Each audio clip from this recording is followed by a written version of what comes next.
Three, two, one. Interview with Dr. Henry Mann concerning the Ouachita Battlefield National Historic Site. Dr. Mann, could you please introduce yourself? My name is Henrietta Mann. My Cheyenne name is Oista'ona. I'm named for my paternal grandmother, which translates closely into English as the woman who comes to offer prayer, or a shortened form, prayer woman. Could you tell us a little bit about your educational and professional background? Gosh, okay, all right. Believe it or not, 61 years ago, I graduated from Southwestern with a Bachelor of Arts degree in English education. It was a state teachers college at that point in time. I have a master's degree from Oklahoma State University in English and a Doctor of Philosophy degree in American Studies from the University of New Mexico in Albuquerque. That's fantastic. And where have you taught and what's been the focus of your career? I began teaching in higher education, which is where I think my life really begins to blossom and bloom. At the University of California in Berkeley in the early 70s, which was a heyday of activism. I left there about 2.5 years later to teach at the University of Montana, took leave of absences to go teach in the Graduate School of Education at Harvard University. Went back to Montana, took a 2-year leave of absence to teach at Haskell Indian Nations University. Left the University of Montana after more or less 28 years to accept an endowed chair position at Montana State University in Bozeman, where I retired in 2003.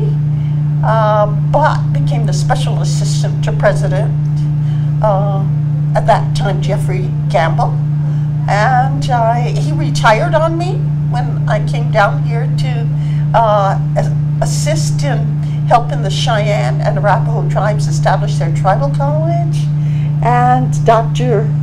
Wadad Cruzado is now the president of Montana State University, and I continue to serve as her special assistant as well as sit here on my campus, alma mater, 60-some years later, as a founding president of the Cheyenne and Arapaho Tribal College. Very good. Could you tell us about your relationship to the Ouachita Battlefield National Historic Site? I have both a tribal and a family relationship with the Ouachita, which Cheyennes call the Lodgepole River. My great-grandmother, who was a healer of horses and a midwife, was at the Ouachita.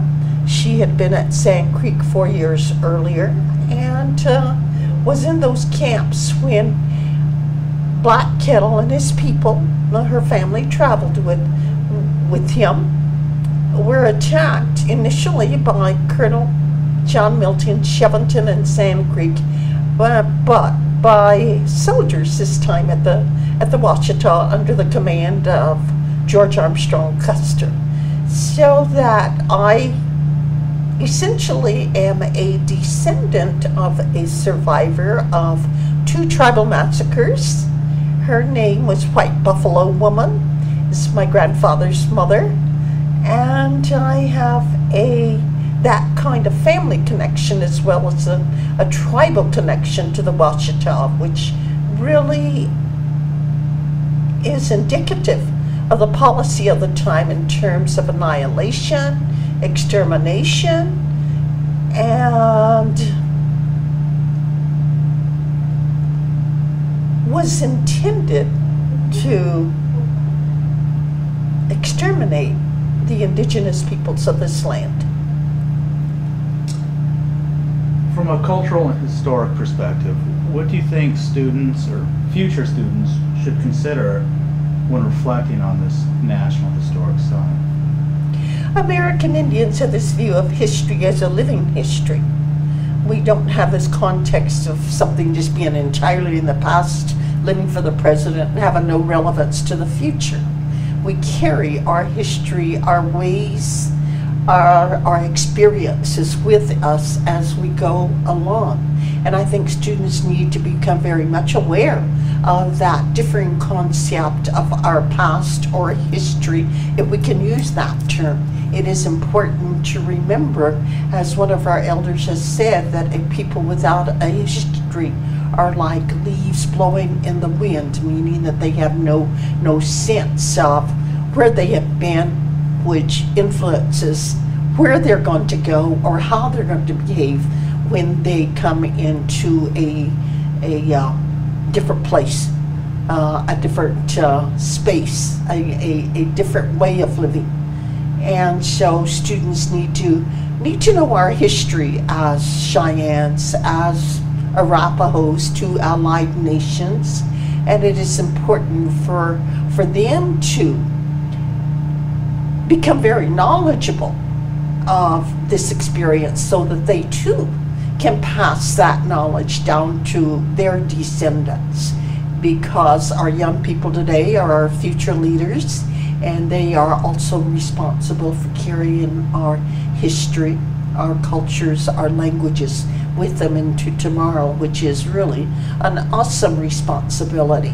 And that is why the Cheyenne and Arapaho Tribal College has been so important to them, so that they will have a very strong sense of what happened, so that that kind of knowledge can help them arrive at good decisions in the future that they're walking into.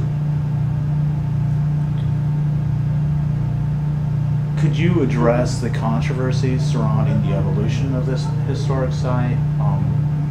There has been debate, and I think there is still room to continue a healthy debate as to whether this site should be considered a battlefield or a massacre.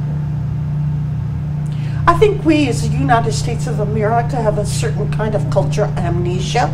We really do not want to remember what happened or the role that each of us have played in what we might call American history, tribal history. And dominant America would prefer to look upon Washita as a battle. The ironically companion massacre, Sand Creek, is called a massacre, but for some reason or another Washita is called a battle. In the 90s there was a debate as to what that particular national site was going to be called, a battle or a massacre, and unfortunately the word battle won out. Words are very powerful.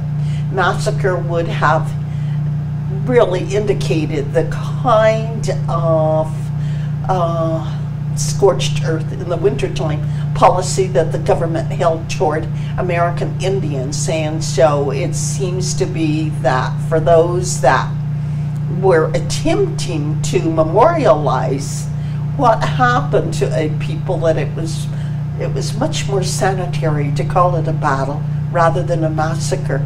And unfortunately, those in power have much more to say about what a place is going to be called.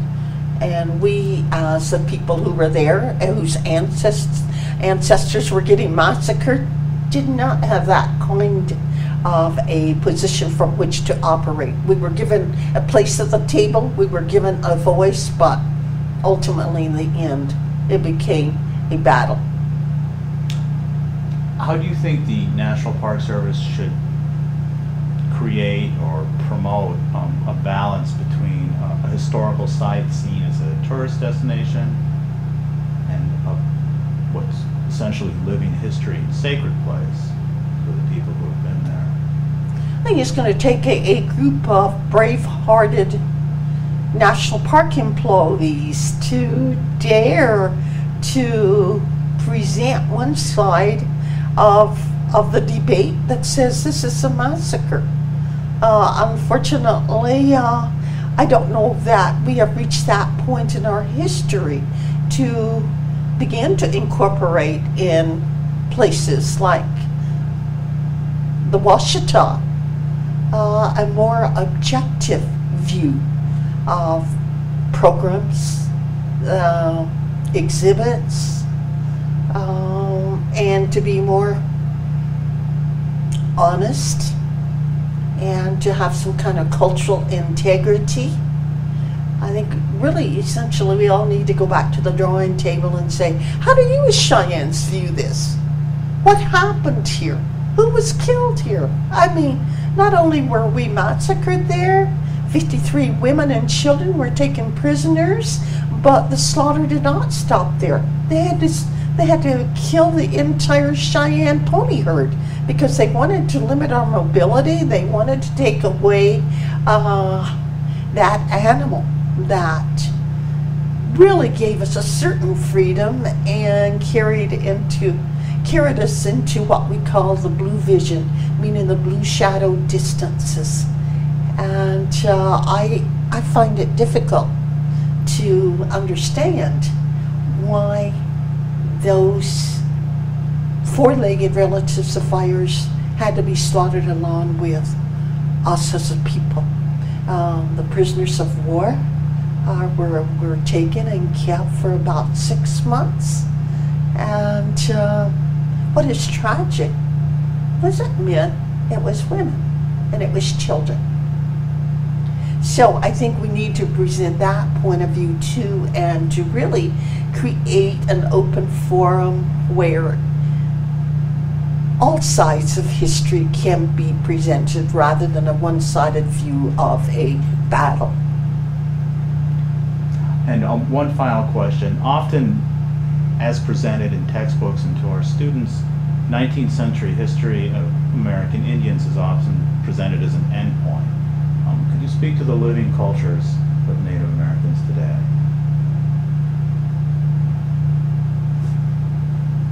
I think the beauty of our ways as tribal nations, and very specifically as Cheyennes, is that our cultural ways, our history, our languages were not extinguished at Sand Creek.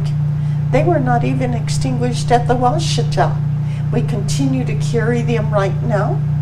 We continue to honor the kind of traditional knowledge that our ancestors gave to us. And I think it is very important to note the fact that the Cheyenne spirit still lives, that it is enduring, that it has a strength that is going to withstand whatever kinds of challenges the next century is going to pose to our students, our children, our grandchildren. Dr. Mann, thank you very much. You're welcome, Frederick.